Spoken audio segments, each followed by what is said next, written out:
আসসালামু আলাইকুম। সবাই কেমন আছেন? আশা করি সবাই ভালো আছেন, সুস্থ আছেন। তো আমি আজকে গরুর মাংস ঝুরা রেসিপি রান্না করব। তার জন্য এই যে এখানে আগে থেকে ভিজিয়ে রেখেছি, বরফটা ছোটার জন্য ছুটে গেছে। যে আমি এখন যেখানে নিয়েছি পানি থেকে উঠিয়ে মাংসগুলা, শুধু চর্বি একটু একটু আছে, বাট পানি থেকে চর্বিগুলা সরিয়ে দিয়েছি, জাস্ট মাংসগুলাই নিয়েছি। যে দেখেন পুরা এক পেলা। 1 চামচ পরিমাণ লবণ দিয়ে দিলাম, আর হলুদও দিলাম 1 চামচ পরিমাণ হলুদ দিয়ে দিলাম। এখন এগুলো দিয়ে আমি এখন সিদ্ধ করে নিব। সিদ্ধ করার সময় আসলে এক একজন এক এক রকমভাবে করে, কেউ আদা রসুন দেয়, কেউ হলুদ দেয়, লবণ দেয়, এরকম। তো আমি দিলাম নর্মালি হলুদ লবণ এগুলো, ঠিক আছে করেছে। তো এখন আমি মাংসগুলো দিয়ে দিব আস্তে আস্তে আস্তে আস্তে পানির মধ্যে মাংসগুলো দিয়ে দিব সিদ্ধ করার জন্য। সিদ্ধ করে নেব পানিগুলোর সাথে। ফিরে আসছি সিদ্ধ করে।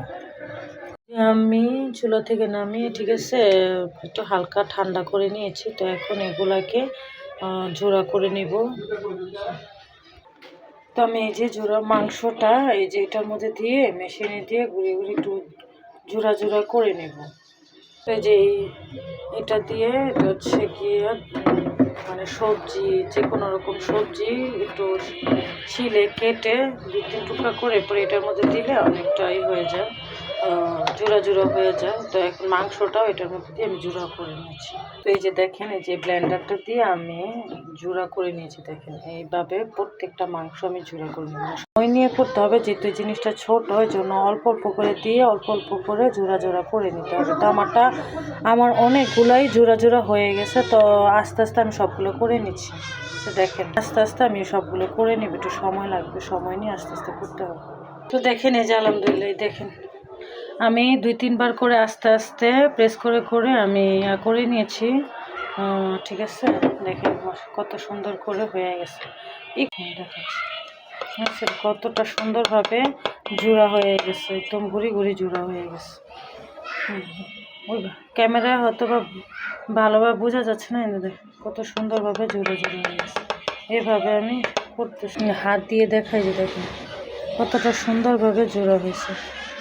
তো এই দেখেন আমি সম্পূর্ণ মাংসগুলো একদম মানে জোড়া জোড়া করে নিয়েছি।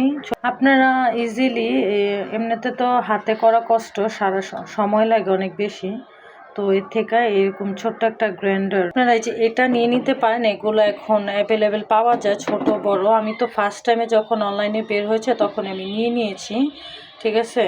তো এই যে ছোট্ট ইয়াটা, যে কোনো সবজি মাংস ইজিলি গুঁড়া করা যায়। জাস্ট ছিলে 2-3 টুকরা করে দিয়ে দিবেন আস্তে আস্তে। যে এটা হচ্ছে প্রেস করতে হয় হাতের মাধ্যমে, কারেন্টের লাগে না। জাস্ট এই যে এইভাবে টান দিয়ে প্রেস করে বাস এই যে এটা মাঝখানে থাকবে জিনিসটা, এটার মধ্যে দিয়ে গুঁড়া করে নেওয়া যায়। যে কোনো মানে যে কোনো সবজি এটা একটু ছোট ছোট করে গুঁড়া করে নেওয়া যায়। এই জন্য অল্প একটু তেল দিয়ে দিলাম, আর সাথে ঘি।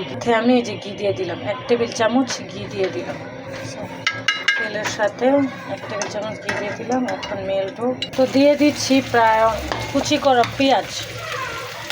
পেঁয়াজ আর অল্প কিছু কুচি করা রসুন দিয়ে দিচ্ছি। তো আমি এই যে দিয়ে দিলাম প্রায় 1 কাপের মতো, প্রায় 1 কাপ কুচি করা পেঁয়াজ দিয়ে দিলাম, আর অল্প কিছুটা রসুন কুচি দিয়েছি। এখন তেলের মধ্যে একটু ভেজে নেব। এখানে আমি দিয়ে দিচ্ছি একটা তেজপাতা, একটা এলাচ, আর হলো গিয়ে দারচিনি টুকরা 2টা দিয়ে পেঁয়াজের সাথে মিশিয়ে নেব একটু। সাথে 8-10টা কাঁচামরিচ। এখন দিয়ে দিচ্ছি রাঁধুনি মাংসের একটু মশলা, প্রায় একটু 1.5 চামচের মতো দিয়ে দিব। 2 চামচ দিয়ে দিলাম।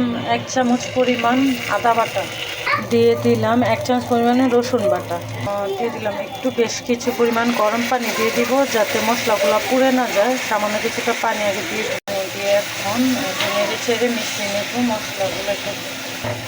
এখানে আর দিয়ে দিব পরিমাণ মতো লবণ, 1 চামচ দিয়ে দিচ্ছি প্রায় 3 চামচ পরিমাণ লবণ। পরে হলুদ গুঁড়া 1 চামচ, মরিচের গুঁড়া 1/2 চামচের মতো, কারণ কাঁচামরিচ অনেকগুলো দিয়েছে জন্য মরিচের গুঁড়া সামান্য একটু দিলাম। ধনিয়ার গুঁড়া 1 চামচ, সেই ভাজা জিরার গুঁড়া 1 চামচ, গরম মশলা বাসায় তৈরি করা এটা দিয়ে দিলাম 1 চামচ, গোলমরিচের গুঁড়া দিয়ে দিচ্ছি 1/2 চামচ,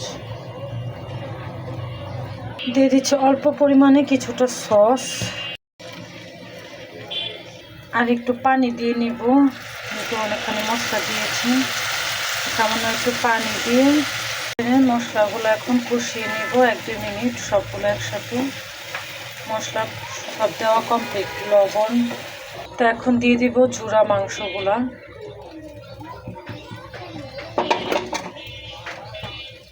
দিয়ে দিলাম জুরা মাংসতে, নাড়িয়ে ভালো করে মিশিয়ে নিব। এখন আস্তে আস্তে নাড়িয়ে নাড়িয়ে ভাজা ভাজা করবো মাংসগুলো, জুরা মাংসগুলো পেঁয়াজ মশলাগুলোর সাথে ভালো করে নাড়িয়ে নাড়িয়ে আস্তে আস্তে রান্না করে নেব। আমি অনেকক্ষণ এই যে নাড়াচাড়া করে ভালোভাবে মিশিয়ে নিলাম। তো এইভাবে একটু পরপরই নাড়িয়ে নাড়িয়ে রান্নাটা করে নিতে হবে। নাড়িয়ে সব জোড়া মাংস তো অনেকেই রান্না করতে পারেন, সেটা জানেন কীভাবে। তো একটু নাড়িয়ে নাড়িয়ে রান্না করে নেব, আস্তে আস্তে লাল লাল করে ভেজে রান্না করে নেব। আমার এই রেসিপিটা যদি আপনাদের ভালো লাগে প্লিজ আমার ইউটিউব চ্যানেলটা সাবস্ক্রাইব করে দিবেন, লাইক করে দিবেন, আর আত্মীয় স্বজন ফ্রেন্ড সার্কেল সবাইকে শেয়ার করে দিবেন। প্লিজ আমাকে সাপোর্ট করবেন। আমি নতুন রান্নার নতুন চ্যানেল খুলেছি, তো আপনারা প্লিজ সাপোর্ট করবেন আমাকে ভালোবাসা। আর ভুল ত্রুটি হলে ক্ষমার দৃষ্টিতে দেখবেন।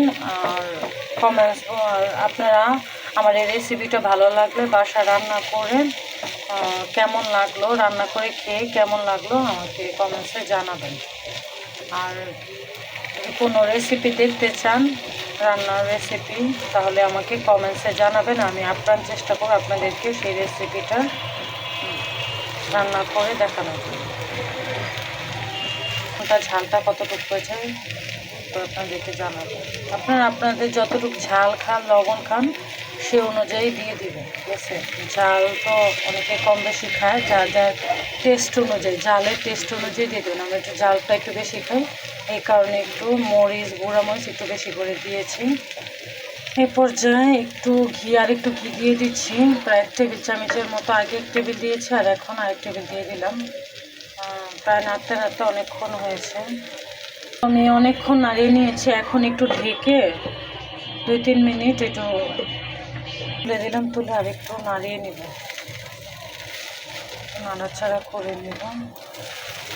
লাল লাল হয়ে গেছে, রান্না প্রায় কমপ্লিট, রান্না কমপ্লিট করা। আর একটু নাড়িয়ে চাড়িয়ে মিশিয়ে নিব। গেছে লাল লাল করে ভাজা হয়ে গেছে এক পিঠ। এখন নাড়িয়ে মাংস বোনানো কমপ্লিট, ঠিক আছে। মশলা কতটা সুন্দর হয়েছে দেখতে, মাংস রান্না মশলা ফ্লেভারও বেরিয়েছে, আমার পুরো বাসাটা ফ্লেভারে ভরে গেছে। আলহামদুলিল্লাহ, মশলা খেতেও মশলা ভালো হয়েছে অনেক, ঠিক আছে। লবণ জান পারফেক্ট হয়েছে।